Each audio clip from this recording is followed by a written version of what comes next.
हम मजबूर हैं, हम गुनाहगार हैं, लेकिन रब ने कहा हम तेरे हबीब के उम्मती हैं। खुदा का वास्ता हमसे रहम का भला फरमा।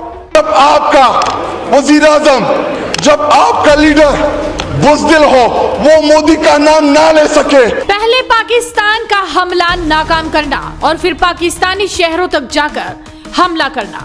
भारत ने 6-7 मई की दरमियानी रात जो कुछ किया उससे पाकिस्तान में बौखलाहट छाई हुई है। भारत से बार बार पिटने के बाद पाकिस्तान के प्रधानमंत्री अब अपनों के भी निशाने पर आ गए हैं। कोई पाकिस्तानी सांसद संसद में जार जार रो रहा है तो कोई शहबाज शरीफ की तुलना गीदड़ से करने में जुटा है। उन्हें बुज़दिल कहा जा रहा है और ये सब कुछ तब हुआ जब आज सुबह तड़के भारत से भेजे गए ड्रोन ने पाकिस्तान के इस्लामाबाद, लाहौर, सियालकोट समेत कई शहरों को निशाना बनाया। ऑपरेशन सिंदूर के बाद तो वैसे ही पूरे पाकिस्तान में हड़कंप मचा हुआ है। यहाँ तक कि वहाँ के सांसद भी डरे सहमे हुए हैं कि पता नहीं आगे क्या होगा और भारत किस कदर का कहर बरपाएगा। हालांकि भारत ने पहले ही साफ कर दिया है कि उसका टारगेट सिर्फ आतंकी ठिकाने हैं और नागरिक या सैन्य ठिकाने नहीं। बावजूद इसके पाकिस्तानी हुक्मरानों में खलबली है। भारतीय सेना ने तो आज उनकी पोल भी खोल कर रख दी कि पाकिस्तान अपने नागरिकों को आगे करके हमले कर रहा है ताकि भारत उस पर जवाबी हमला न करे। लेकिन सबसे पहले आप ये नजारा देखिए, जब पाकिस्तानी सांसद शहबाज शरीफ को भरी संसद में बुज़दिल बोलने लगे, उनकी तुलना गीदड़ से कर दी। ये तक कह दिया कि वो जब मोदी का नाम नहीं ले सकते तब वो क्या ही जंग जीतेंगे। इनका पता नहीं कौन सा कायद, वो इंडिया के इन मामलात के ऊपर एक स्टेटमेंट नहीं आई। जनाब डिप्टी स्पीकर साहब, मुझे टीपू सुल्तान के वो एक कॉल याद आ रहा है कि अगर एक लश्कर जिसका सरदार शेर हो और उसके साथ लश्कर में गीदड़ हो तो वो शेरों की तरह लड़ते हैं।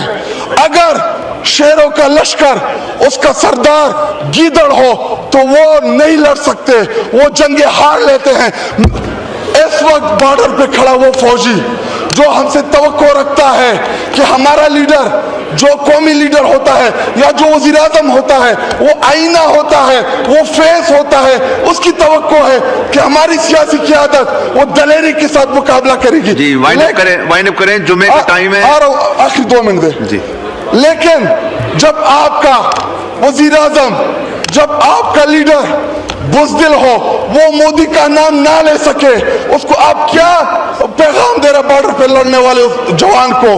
आप देखिए इन दूसरे सांसद को जो संसद में खड़े होकर अल्लाह से अपने आप को बचाने की दुआ मांग रहे हैं कि हमें बचा लो, रो रहे हैं, जार जार चीख रहे हैं कि मिल के चलो और अपने रब से रजू करो।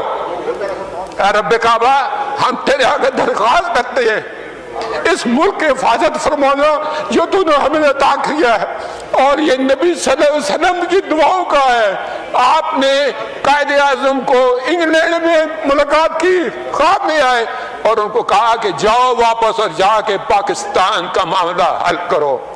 आप खान कलात को ख्वाब में आके ये हुक्म दिया कि तुमने पाकिस्तान की सेना, ये मुल्क बन के रहेगा और तुमने तो ये ऐसा बड़ा मौजज़ा है कि अल्लाह पाक ने ये हमें अता किया है और अल्लाह पाक इस मुल्क की हिफाजत फरमाएंगे। दुनिया में जहां भी देखें शायद हमारी कमी है, हम मजबूर हैं, हम गुनाहगार हैं, लेकिन रब ने कहा हम तेरे हबीब के उम्मती हैं। खुदा का वास्ता हमसे रहम का भला फरमा। आप चले जाएं, उधर फिलिस्तीन में चले जाएं, कश्मीर में चले जाएं, जहां भी जाएंगे मुसलमानों के साथ वो ऐसे रो रहा है जो हम सोच भी नहीं सकते हैं। तो तू हमें माफ कर दे, हम तेरे आगे सर झुकाते हैं, माफी मांगते हैं। नहीं, इसमें दो राय नहीं है मौला कि हम बड़े गुनाहगार हैं, लेकिन तेरी रहमत बहुत वसी है। तू रहमत का एक जर्रा भी भेजेगा हमारी तरफ तो इंशाल्लाह हमारी कामयाबी होगी। तो ये तो पाकिस्तानी सांसदों का हाल है। पाकिस्तानी आर्मी चीफ का कुछ पता नहीं और शहबाज शरीफ सिर्फ सेना के इशारों में चलने पर तुले हैं। फिलहाल पूरे पाकिस्तान में खौफ का माहौल है, क्योंकि जिस तरह से भारत ने घर में घुसकर पाकिस्तान का इलाज किया है वो वाकई दिल दहलाने वाला है। तो आप इस वीडियो पर क्या कहेंगे, अपनी राय हमें कमेंट कर बताइए। साथ ही इस वीडियो को शेयर कीजिए और जुड़े रहिए हेडलाइंस इंडिया के साथ।